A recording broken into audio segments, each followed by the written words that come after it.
Par Patrick Pessot, nouvelles organisations dans la prise en charge d'un cancer digestif, diagnostic en un jour.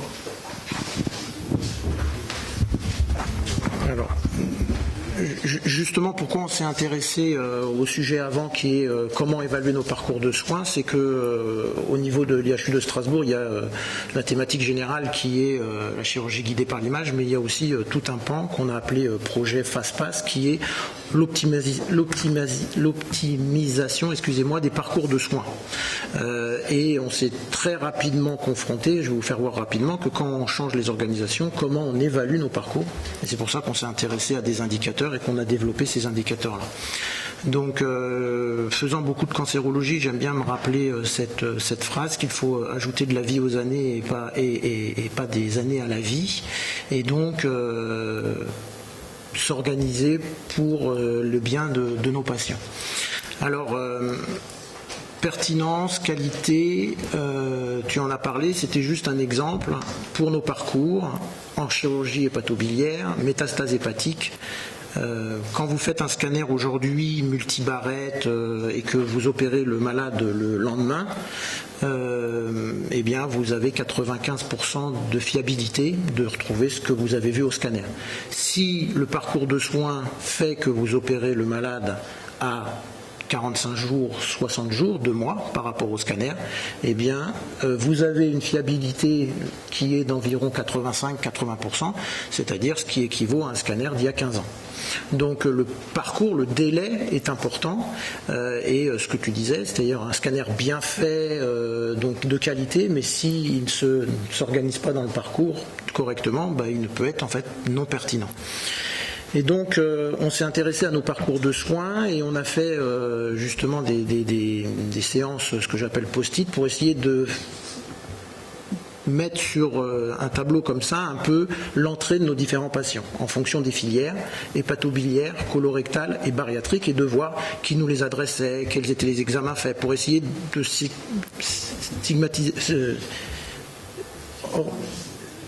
standardiser les parcours.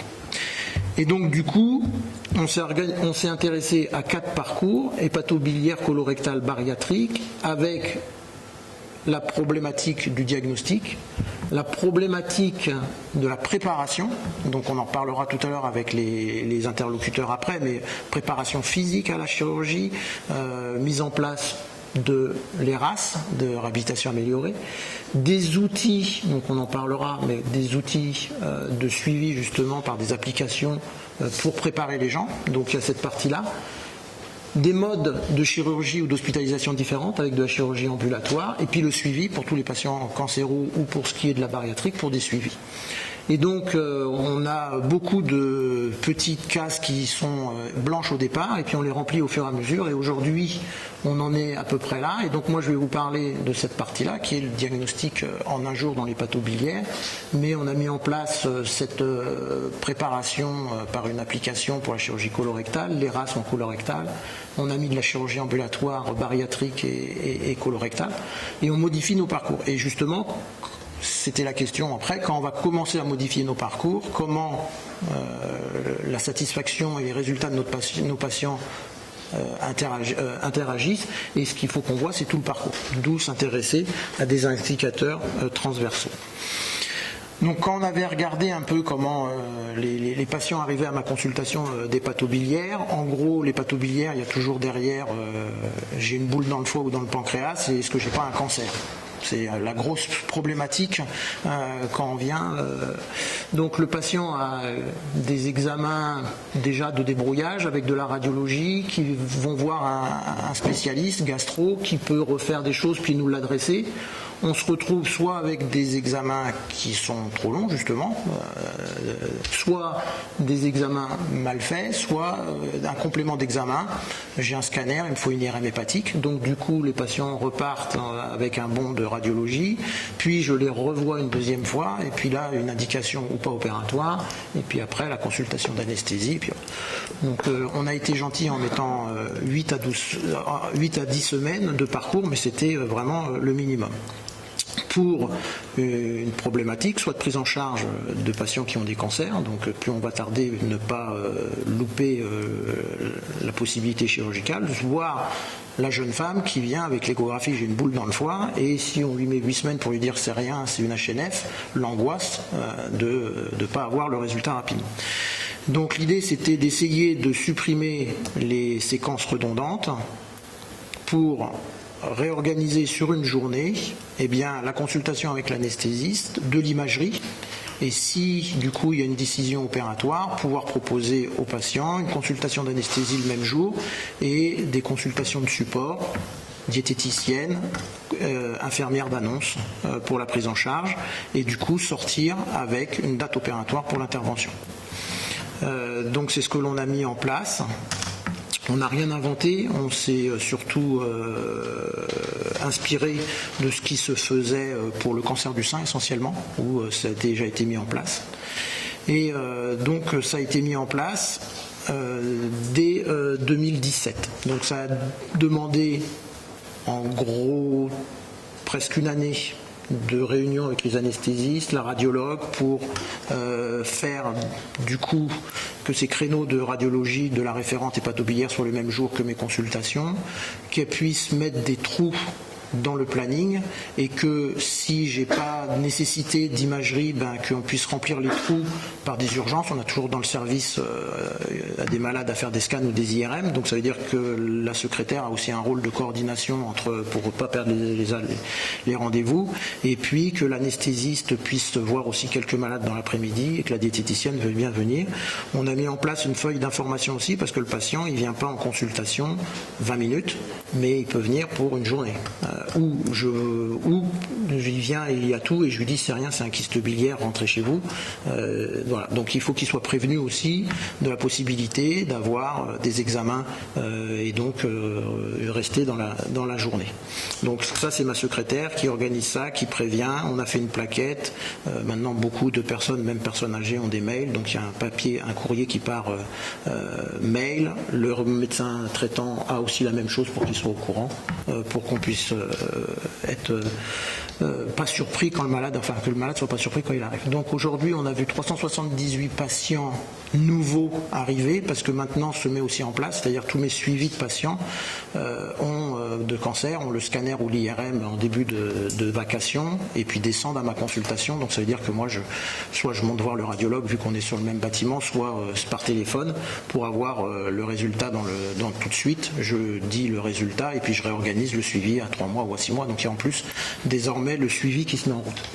Donc qu'est-ce qu'on a pu voir? C'est-à-dire qu'une des craintes, c'était que trop d'informations et plein de choses pouvaient vouloir trop bien faire. En fait, on surinquiétait les patients, on inquiétait les familles. Donc il y a pour ça une infirmière qui les accompagne et qui leur pose des questions de qualité, de satisfaction, et quand les malades sont réappelés à une semaine ou quand ils sont hospitalisés, revus la veille, pour leur redemander leur ressenti de ce genre de consultation accélérée. 77% sont très satisfaits de cette prise en charge. Le diagnostic a pu être établi dans 75% des cas, donc dans 25% des cas, on reviendra après, on ne peut pas établir le diagnostic parce que j'ai besoin d'une biopsie hépatique, parce que le patient ne veut pas rester obligatoirement, et voilà, parce qu'il y a eu quelques incidents de machines d'IRM qui sont en panne ce jour-là, où l'anesthésiste, le bon vouloir, mais il y a 2 chocs hémorragiques au bloc, il ne peut pas vraiment se libérer, et donc même si le diagnostic est fait, tout n'est pas organisé. Quand je dis 75%, c'est quand tout est organisé. Voilà. Donc il y a 25% des cas où c'est pas fait, et puis on verra 20%, 21% si je me rappelle bien, la diapo après, des gens ont demandé un VSL, donc c'est des gens qui se déplacent en VSL. Donc là c'est une seule consultation. Les 25% c'est qu'ils ont été obligés de revenir, mais sinon on était à 3,6 en moyenne de déplacement. Donc là, ça c'est pour les arguments d'après de remboursement. La deuxième chose, c'était de vous faire voir que, au définitif, 45% des patients, là, c'était bien un cancer qui a été pris en charge. Donc sur 55%, ils sont partis avec le diagnostic de pas de cancer, mais j'allais dire quand ils viennent me voir, c'est une boule dans le pancréas, donc c'est soit une TIPMP ou un cystadénome, soit les HNF et les adénomes. Voilà, mais l'indication de mes consultations, c'est la suspicion au départ d'une pathologie potentiellement néoplasique. Voilà, 21% des gens viennent en VSL. Et alors ce qui est intéressant, c'est qu'on m'a dit tout de suite quand j'ai voulu mettre ça en place, comme tu as le scan et l'IRM, tu vas surexploser nos tarifs, tu vas redemander des scanners et des IRM à tous les patients. Donc 19% je leur demande un scanner, parce que si le malade vient avec un scanner dans les délais bien faits, je ne vais pas redemander de scanner. Et je demande 26% d'IRM. En complément. Voilà. Donc tous les patients n'ont pas tout, n'ont pas le package scan IRM. Voilà. Si l'IRM est bien faite, je vous dis, c'est un kyste biliaire simple, au revoir madame, et puis le problème est réglé. Les malades, 33%, je les vois 2 fois. C'est-à-dire que je les vois, justement, ils ont un scan ou une IRM, et puis je les revois en deuxième partie de matinée ou en début d'après-midi pour leur dire, voilà, le scanner, ça a été ça, voilà. Et puis après, je les envoie à l'anesthésie s'il y a besoin. Donc 33% des malades ont eu une deuxième consultation. Quand il y a une indication d'un geste sous anesthésie, parce qu'il peut y avoir une programmation soit de chirurgie, soit de radiofréquence, soit d'écho-endoscopie, 84% des gens ont vu l'anesthésiste le même jour. Alors, 16% n'ont pas vu, soit ils n'ont pas voulu rester, parce qu'il fallait attendre 2 heures, soit l'anesthésiste n'était pas là, soit il y a certains gestes d'écho-endoscopie, puis il n'y a pas d'urgence, il faut le faire pour une TIPMP, et ils veulent le faire dans 6 semaines ou dans 2 mois, et la consultation nécessite 1 mois de délai, donc voilà. Mais en gros, 84% peut être fait dans la journée. Et on a une consultation d'accompagnement thérapeutique dans 14% des cas. Donc voilà pour vous présenter les résultats. Donc c'était pour remettre le point avant, c'est que tous ces parcours-là, comme on les modifie, on voulait les suivre, et donc les indicateurs. La problématique, j'allais dire, quand j'ai commencé ça, le directeur de l'hôpital, m'a regardé en me disant mais nous c'est pas rentable, parce que du coup là, plutôt que de voir 2 fois ou 3 fois le malade en consultation, tu vas le voir plus qu'une fois. Et on ne peut pas coter 2 consultations du même médecin à 2 heures de différence. Donc moi, les malades, ils sont cotés qu'une seule fois. On m'a dit alors on va les mettre dans hospitalisation de jour. Hospitalisation de jour, il faut un examen et 2 consultations de spécialistes. Alors le malade qui a son scanner, la consultation avec moi et l'anesthésiste, c'est bon. Le malade qui vient et que je demande une radio et que je revois, c'est pas bon. Donc après on m'a dit oui, donc le premier réflexe de nos instances, ça a été en effet, c'est d'un point de vue aujourd'hui économique, c'est pas très rentable, sauf si tu exploses au final tes consultations et que il y a plus d'afflux de malades à ta consultation. Voilà. Mais en effet, les malades que je vois 2 fois, ils sont payés qu'une seule fois. La diététicienne, aujourd'hui, il n'y a pas de consultation de diététicienne à l'hôpital, c'est des employés, donc c'est normalement la diététicienne qui est dans le service qui vient au fur, il n'y a pas de consultation. Donc ça veut dire que si on veut essayer de valoriser ça, il faut essayer de discuter avec la CPAM pour des forfaits ou des consultations différentes pour qu'on puisse essayer de valoriser ça. Et puis le deuxième point, c'est la coordination. En effet, il y a quelqu'un qui puisse, ma secrétaire a un rôle plus de coordinatrice là, que de secrétaire à prendre des rendez-vous pour essayer de boucher les trous s'il n'y a pas de consultation de radiologie et tout ça. Donc ça veut dire qu'il faut bien coordonner le parcours. Voilà ce que je voulais vous présenter sur ces modifications des parcours pour essayer d'être au final plus efficient pour nos malades. Merci beaucoup, c'est effectivement très intéressant et ça demande la mise en place de toute une organisation, de profiter des systèmes informatiques, d'ouverture des agendas pour prendre les rendez-vous. Et puis, moi, je pense quand même que par rapport au coût, maintenant qu'on va être financé sur le parcours de soins, je pense que ce sera beaucoup plus efficace, une organisation comme celle-ci. Elle me pose quand même une question, c'est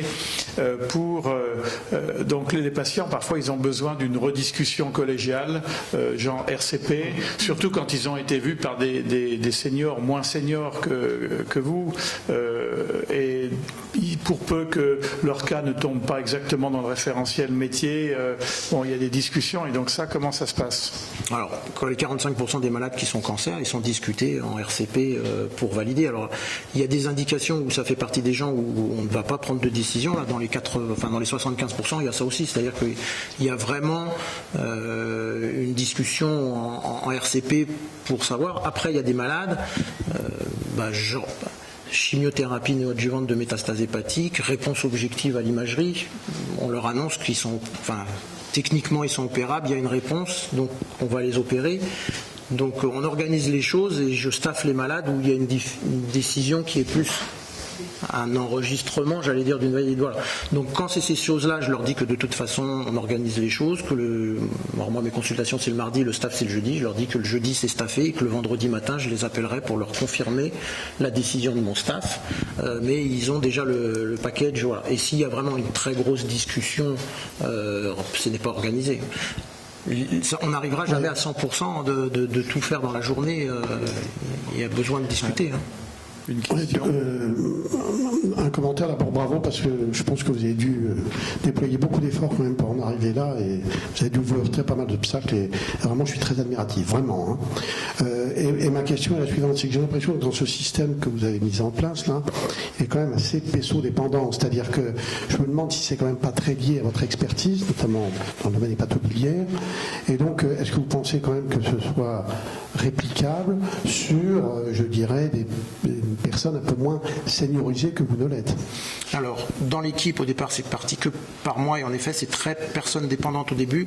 Enfin, l'expertise d'une part, mais aussi pour motiver les gens autour de soi, et c'est pas gagné parce que justement, la diététicienne, c'est sur le bon vouloir de la diététicienne qui vient voir le mardi après-midi des consultations alors qu'elle est déjà dans le service. Voilà.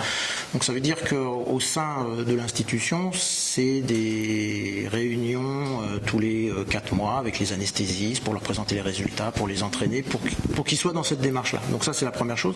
On a dupliqué depuis, donc ça a été sur moi, dupliqué sur un PH du service plus jeune.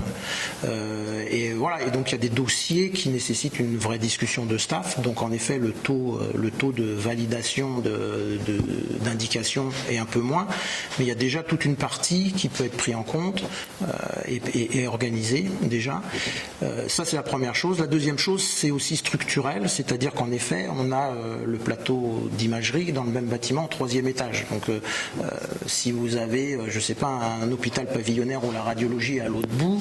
Voilà. Donc, l'idée, c'était de commencer, de voir, et dans nos objectifs que l'on a, c'est d'aller voir aussi quelques centres amis et d'essayer de voir comment on pourrait les aider à développer ce genre d'organisation qui n'a pas but d'être produit à l'identique, mais d'essayer d'arriver vers quelque chose de plus raccourci et plus accéléré.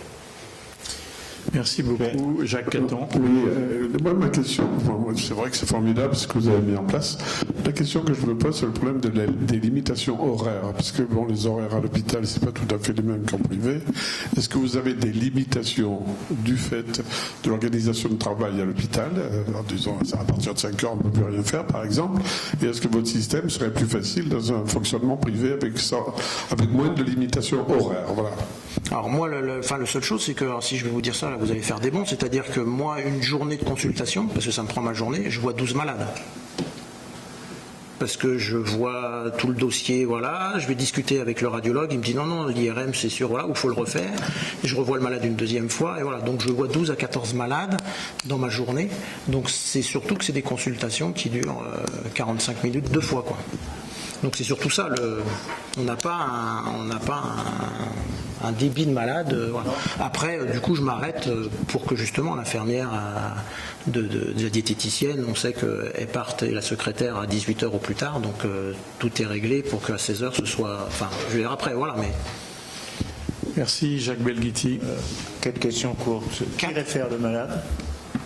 Le point fondamental, c'est la disponibilité des radiologues. La grande difficulté, c'est d'avoir les anesthésistes qui acceptent de voir le malade. Et au total, quel est le pourcentage de malades opérés? Les référents, c'est essentiellement des gastro-entérologues. Est-ce qu'ils peuvent venir d'eux-mêmes? Et non. Enfin, médecins traitants, quelques médecins traitants, et essentiellement gastro-entérologues. Enfin, mes référents qui sont au courant de ça. Avec du coup aussi, l'idée, c'est pas j'ai mal au ventre, je vais voir le médecin traitant, j'ai mal au ventre en haut à droite, ça doit être le foie, je l'envoie à Pesso pour que. Voilà. Donc ça veut dire aussi que quand je communique un tout petit peu là maintenant autour de Strasbourg, voilà, les médecins généralistes ou les gastro-entérologues qui viennent le malade avec une échographie où il y a déjà quelque chose, un minimum. L'idée c'est pas de faire de la consultation de médecine générale. Donc l'information doit être. Voilà. La deuxième chose, c'est qu'en effet, radiologue et anesthésiste, ça a été la discussion que le planning soit fait le même jour avec la radiologue référente, qu'elle mette des trous. L'anesthésiste, c'est les anesthésistes qui finissent leur journée chez nous à 14h de bloc, et donc en fait celle qui sort de 14h sort pas à 14h, elle passe voir en consultation pour voir les malades qu'il y a à voir en plus. Donc c'est sur du hors planning de son planning normalement de ces 48 heures, et c'est pour ça des fois s'il y a 2 chocs hémorragiques ou tout ça est occupé, voilà. Donc c'est beaucoup sur le volontariat des gens. Malades opérés, je sais plus, j'ai dit 84% d'opérés, ça doit être, je sais plus. Non, là les chiffres exactement de ceux qui vont au bloc opératoire, je sais plus. Ah, le recrutement, les consultations ont augmenté de 20% sur 2 ans et demi. Voilà. Bien, merci. Pas obligatoirement qu'ils vont au bloc. Merci beaucoup. Donc,